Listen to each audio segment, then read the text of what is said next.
বিচার দিবসের দৈর্ঘ্য 50,000 বছরের সমান। আগের আলোচনায় বলা হয়েছিল সেদিন সময় এক এক মানুষের জন্য এক এক গতিতে চলবে। বর্তমান জীবনেও এর একটা আঁচ পাওয়া যায়। আনন্দময় সময়গুলো মনে হয় চোখের পলকে পার হয়ে গেল, আর কষ্টের সময়গুলোকে মনে হয় খুব ধীর গতিতে চলছে। কিয়ামতের দিবসে এই পার্থক্যগুলো হয়ে যাবে বহু গুণে বেশি। আপনি দাঁড়িয়ে আছেন হাসরের ময়দানে, সবাই অপেক্ষা করছে বিচার প্রক্রিয়া শুরু হওয়ার জন্য, কিন্তু তা হচ্ছে না। এই দাঁড়িয়ে থাকাকে অনেকের কাছে তাদের গোটা অস্তিত্বের সবচেয়ে বড় শাস্তি মনে হতে থাকে। যারা আল্লাহকে অবিশ্বাস করেছিল, তার রাসূল সাল্লাল্লাহু আলাইহি ওয়াসাল্লামকে অস্বীকার করেছিল, তারাও আর দাঁড়িয়ে থাকতে চাচ্ছে না। যদিও তারা অনুধাবন করতে পারছে তাদের জন্য জাহান্নাম অপেক্ষা করছে, তারপরও তারা চাচ্ছে আল্লাহ যেন বিচার প্রক্রিয়া শুরু করে দেন, এরপর যা হবার হবে। কিন্তু এভাবে দাঁড়িয়ে থাকা আর সম্ভব হচ্ছে না। মানব জাতি, জিন জাতি সহ গোটা সৃষ্টি একত্র হয়ে ছুটে যায় আল্লাহর সৃষ্টি করা প্রথম মানুষটির কাছে। আদম আলাইহিস সালামের কাছে জড়ো হয়ে বলে, হে আমাদের পিতা, আল্লাহ নিজ হাতে আপনাকে সৃষ্টি করেছেন, আপনি আল্লাহর কাছে শাফাআত করুন, সুপারিশ করুন, তিনি যেন বিচার প্রক্রিয়া শুরু করে দেন। আপনি নিজেই সেই ভিড়ের মধ্যে দাঁড়িয়ে আছেন, তবুও চমকে না গিয়ে পারলেন না। দুনিয়ার জীবনে হাজার হাজার বছর ধরে বিভক্ত হওয়া মানুষ আজ এক হয়ে গেছে, এক সুরে একটাই দাবি করছে। তারা জান্নাত চাইছে না, ক্ষমাও চাইছে না, তারা চাচ্ছে এই অনিশ্চয়তা থেকে পরিত্রাণ, এই অসহনীয় অপেক্ষার অবসান। আপনার কাছে যদিও মনে হচ্ছে সবকিছু বেশ তাড়াতাড়ি আগাচ্ছে, আপনি বুঝতে পারেন অনেকের কাছে হয়তো মনে হচ্ছে তারা হাজার হাজার বছর ধরে শুধু দাঁড়িয়েই আছে। আদম আলাইহিস সালাম সকলের আবেদন শুনলেন। প্রত্যেকটি মানুষই তার সন্তান।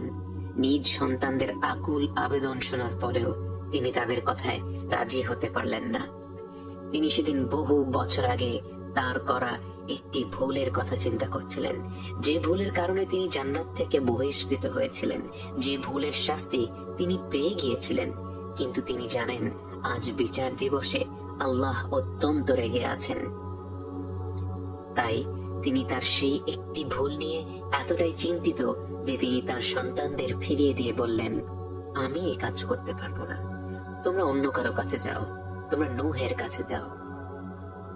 গোটা মানব জাতি তখন নূহ আলাইহিস সালামকে খুঁজে বের করে, তার কাছে গিয়ে একই আবদার করে, আল্লাহর কাছে যেন তিনি একটু সুপারিশ করেন বিচার প্রক্রিয়া শুরু করার জন্য। কিন্তু আদম আলাইহিস সালামের মতো নূহ আলাইহিস সালামও সেদিন নিজের পরিণতি নিয়ে এতটা উদ্বিগ্ন, তিনি তাদের ফিরিয়ে দিলেন। এভাবে করে গোটা সৃষ্টি এক নবী থেকে আরেক নবীর কাছে যেতে থাকে, একই অনুরোধ করতে থাকে। কোন নবী বাকি থাকে না। ইব্রাহিম আলাইহিস সালাম, মূসা আলাইহিস সালাম, ঈসা আলাইহিস সালামও তাদের ফিরিয়ে দিলেন। অবশেষে সৃষ্টির শুরু থেকে শেষ পর্যন্ত প্রতিটি মানুষ ও জিন জড়ো হয় মহাবিশ্বের জন্য রহমত হিসেবে প্রেরিত মুহাম্মদ ইবনে আব্দুল্লাহ সাল্লাল্লাহু আলাইহি ওয়াসাল্লামের কাছে। তার কাছে গিয়ে সবাই মিলে অনুরোধ করতে থাকে, হে আল্লাহর হাবিব সাল্লাল্লাহু আলাইহি ওয়াসাল্লাম, হে আল্লাহর প্রেরিত শেষ নবী সাল্লাল্লাহু আলাইহি ওয়াসাল্লাম, আমাদের এই সংকট থেকে আপনি উদ্ধার করুন, আল্লাহর কাছে শাফাআত করুন, সুপারিশ করুন, তিনি যেন বিচার প্রক্রিয়া আরম্ভ করে দেয়। সূর্যের ন্যায় উজ্জ্বল মুখমণ্ডলটির দিকে আরেকটিবার আপনার তাকানোর সুযোগ হলো। তার দিকে তাকিয়েই মনের মধ্যে এক ধরনের স্বস্তি ছড়িয়ে পড়ল। নবীজি সাল্লাল্লাহু আলাইহি ওয়াসাল্লাম সবার দিকে তাকালেন এবং তার অন্তর জোড়ানো কণ্ঠে সবাইকে আশ্বস্ত করে বললেন, আনা লাহা, আনা লাহা, এটা আমারই কাজ, এটা আমারই কাজ। এটাই হচ্ছে সেই মাকামে মাহমুদ, সেই প্রশংসিত স্থান যা রাসূল সাল্লাল্লাহু আলাইহি ওয়াসাল্লামকে দেয়ার অঙ্গীকার করা হয়েছিল। যখন গোটা সৃষ্টি বিচার দিবসের সেই চরম সংকটময় অবস্থায় থাকবে, একমাত্র তারই অনুমতি থাকবে পুরো মানব জাতি ও জিন জাতির হয়ে আল্লাহর কাছে সুপারিশ করার। রাসূল সাল্লাল্লাহু আলাইহি ওয়াসাল্লাম চলে যান আল্লাহর আরশের সামনে এবং সেখানে সিজদায় মাথা নত করলেন এবং আল্লাহকে এমন নামে এবং এমন ভাষায় প্রশংসা করা শুরু করলেন যা আগে কখনো নাজিল করা হয়নি। তিনি তার রবকে ডাকছেন পুরো মানব জাতির জন্য। তার অন্তরটা উজাড় করে তিনি তার রবকে ডাকছেন এবং এমনি করে কতটুকু সময় পার হয়ে গেল কারো হিসেব থাকলো না। কিয়ামতের শুরু থেকে আল্লাহ অত্যন্ত রেগেছিলেন। গোটা মানব জাতি ও জিন জাতি দুনিয়ার জীবনে বারবার তাকে অমান্য করেছে। তিনি বারবার তাদের ক্ষমা করেছেন, আহ্বান করে গেছেন, তবু তারা বারবার তার ডাক অগ্রাহ্য করে পৃথিবীতে দুর্নীতি করে গেছে। হাজার হাজার বছর ধরে তার কোটি কোটি বান্দা এরূপ আচরণ করে গেছে। তার রাগ আজ কল্পনার বাইরে। তিনি এতটাই নিরাশ যে মানব জাতির এই সংকটপূর্ণ মুহূর্তেও তিনি তাদের উদ্দেশ্যে একটি কথাও বলছেন না। এমন ভয়ঙ্কর পরিস্থিতিতেও যখন তার হাবিব সাল্লাল্লাহু আলাইহি ওয়াসাল্লাম মাটিতে কপাল ঠুকে তার প্রশংসা করতে থাকেন, তাকে ব্যাকুল হয়ে ডাকতে থাকেন, তার সৃষ্টি করা শ্রেষ্ঠ এই বান্দার প্রতি অবাধ ভালোবাসা ও রহমতের টানে আল্লাহ রাব্বুল আলামিন তার ডাকে সাড়া না দিয়ে থাকতে পারলেন না। তার প্রিয় বান্দার ডাক তিনি কি করে উপেক্ষা করেন? তিনি নবীজি সাল্লাল্লাহু আলাইহি ওয়াসাল্লামকে উদ্দেশ্য করে বলেন, ইয়া মুহাম্মদ ইরফা রাসাক, হে মুহাম্মদ তোমার মাথা উঠাও, ওয়াসাল তুতা, এবং যা চাও তোমাকে দেয়া হবে, ওয়াশফা তুশাফা, সুপারিশ করো তোমার সুপারিশ কবুল করা হবে। কিয়ামতের দিবসে রাসূল সাল্লাল্লাহু আলাইহি ওয়াসাল্লামের কয়েকটি শাফাআতের কথা বর্ণনা করা আছে, কিন্তু মূলত শাফাআতুল কুবরা বা সর্ববৃহৎ শাফাআহ বলতে আমরা যা বুঝি তা হলো এই সুপারিশটি, যার কারণে আল্লাহ তাআলা কিয়ামতের দিন বিচার প্রক্রিয়া শুরু করবেন। আল্লাহ রাসূল সাল্লাল্লাহু আলাইহি ওয়াসাল্লামের সুপারিশ গ্রহণ করলেন। বিচার প্রক্রিয়া শুরু হতে যাচ্ছে। হাসরের ময়দানে সবাই অপেক্ষা করতে থাকে মহাবিশ্বের রব আল্লাহ আযজা ওয়া জাল্লার আগমনের জন্য। এক প্রকাণ্ড শব্দে আকাশমণ্ডলী উন্মুক্ত হয়ে যায়। এক অলৌকিক মেঘ ধেয়ে আসে এবং অগণিত ফেরেশতারা নেমে আসে এবং সেই ফেরেশতারা সব মানুষদের ঘিরে জায়গা করে নেয় এবং তারা একত্র হয়ে আল্লাহর প্রশংসা করতে থাকে, তার মাহাত্ম্য বর্ণনা করতে থাকে। তাদের জিকিরের উদ্দীপনা দেখে সবাই জিজ্ঞেস করে, আল্লাহ কি এসে গেছেন? তারা বলে, না, তিনি আসছেন। এবং এরপর অবশেষে স্বয়ং আল্লাহ তাআলা হাসরের ময়দানে উপস্থিত হন। এবং তিনি কিভাবে আসেন, কতটুকু কাছে আসেন, এসব বিষয়ে আমরা বিস্তারিত জানি না এবং তা কল্পনা করাও সম্ভব নয়। তিনি তো সব ধরনের কল্পনার ঊর্ধ্বে। কিন্তু তার আগমনের ব্যাপারে কিছু তথ্য আমাদেরকে রাসূল সাল্লাল্লাহু আলাইহি ওয়াসাল্লাম জানিয়েছেন বটে। যখন আকাশমণ্ডলী উন্মুক্ত হয়ে সারি সারি ফেরেশতা নেমে আসবে, এরপর আল্লাহর আরশ বহনকারী ফেরেশতারা আল্লাহর আরশ বহন করে নেমে আসবে। সর্বমোট ৮ জন ফেরেশতা সেদিন আল্লাহর আরশ বহন করবেন। প্রথমে সংখ্যাটাকে অল্প মনে হতে পারে। কোটি কোটি ফেরেশতার ভিড়ে আল্লাহর আরশ মাত্র ৮ জন ফেরেশতা বহন করবে, কিন্তু বাস্তবে এই ফেরেশতারা অন্যদের মতো নয়। রাসূল সাল্লাল্লাহু আলাইহি ওয়াসাল্লাম তাদের বর্ণনা করে বলেন, আল্লাহর আরশ বহনকারী একজন ফেরেশতার পা হচ্ছে ৭ম জমিনে এবং তার মাথা হচ্ছে ৭ম আসমানে। তার কানের লতি থেকে কাঁধের দূরত্ব পাড়ি দিতে একটি পাখিকে ৭০০ বছর ভ্রমণ করতে হবে। এমন একজন ফেরেশতা কল্পনা করাও আমাদের জন্য কঠিন। আমাদের আকাশের গ্রহ নক্ষত্রদের একত্র করলেও হয়তো এমন একজন ফেরেশতার সমান হবে না। এবার ভেবে দেখুন, এমন প্রকাণ্ড আকারের ৮ জন ফেরেশতা আল্লাহ রাব্বুল আলামিনের আরশ বহন করে হাসরের ময়দানে পৌঁছবেন এবং আল্লাহর আগমনের পর শুরু হবে হিসাব নেয়ার পর্ব। কিয়ামতের দিন হিসাব হবে ৩ ধরনের।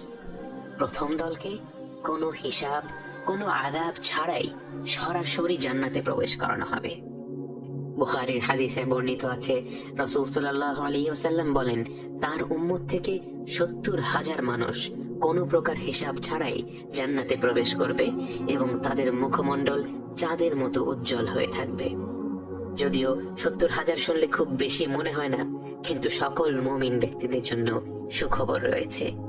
তিরমিজি ও ইবনে মাজাহ কিতাবের হাদিসে বর্ণিত আছে, রাসূল সাল্লাল্লাহু আলাইহি ওয়াসাল্লাম আরো বলেন, আমার রব আমাকে প্রতিশ্রুতি দিয়েছেন আমার উম্মত থেকে 70,000 বান্দা সরাসরি জান্নাতে প্রবেশ করবে কোনো প্রকার হিসাব বা আযাব ছাড়া, এবং তাদের মধ্যে প্রতি 1,000 বান্দার সাথে আরো 70,000 মানুষ যোগ হবে। অর্থাৎ সব মিলিয়ে 49 লক্ষ মুমিন বান্দা সরাসরি জান্নাতে প্রবেশ করবে কোনো প্রকার হিসাব ছাড়া। এবং শুধু তাই নয়, ওই হাদিসে রাসূল সাল্লাল্লাহু আলাইহি ওয়াসাল্লাম আরো বলেন, এরপর আল্লাহ তাআলা 3 বার তার নিজ হাতের মুঠো ভরে তার বান্দাদের কোনো হিসাব ছাড়া সরাসরি জান্নাতে প্রবেশ করাবেন। যে রবের আরশ এই পুরো মহাবিশ্ব থেকে অসংখ্য গুণে বড়, সে রবের হাত ভরপুর হলে কত অগণিত মুমিন বান্দা সেদিন সরাসরি জান্নাতে প্রবেশ করবে তা আমাদের কল্পনার বাইরে। আমরা শুধু এই আশাই করি যে আমরা প্রত্যেকে যেন সে দলের মধ্যেই অন্তর্ভুক্ত হই। পরম করুণাময় আল্লাহ যেন আমাদের উপর দয়া করেন, আমাদের কোনো প্রকার হিসাব না নেন। আমার ভাই এবং বোনেরা, এই বিষয়ে আপনাদের কাছে বিশেষভাবে জোর দিতে চাই। সেদিন লক্ষ লক্ষ, হয়তো কোটি কোটি মুমিন বান্দা কোনো প্রকার হিসাব ছাড়া সরাসরি জান্নাতে প্রবেশ করবে। এই বান্দাদের মধ্যে হয়তো অনেক ব্যভিচারী, অনেক সুদখোর, অনেক জালিম ব্যক্তিও থাকবে যারা তাদের ভুল বুঝতে পেরে আল্লাহর কাছে ফিরে এসেছিল কালবান সালিম বা বিশুদ্ধ অন্তর নিয়ে। আমাদের প্রত্যেকের পাপের সংখ্যা অজস্র এবং প্রত্যেকটি পাপ গুরুতর, কিন্তু আমরা যেন সেই পাপগুলোর কারণে আল্লাহর কাছ থেকে চাইতে লজ্জা না পাই। কারণ আল্লাহর কাছ থেকে চাইতে লজ্জা করা মানে তার ক্ষমাকে ছোট করে দেখা, তার রহমতকে ছোট করে দেখা।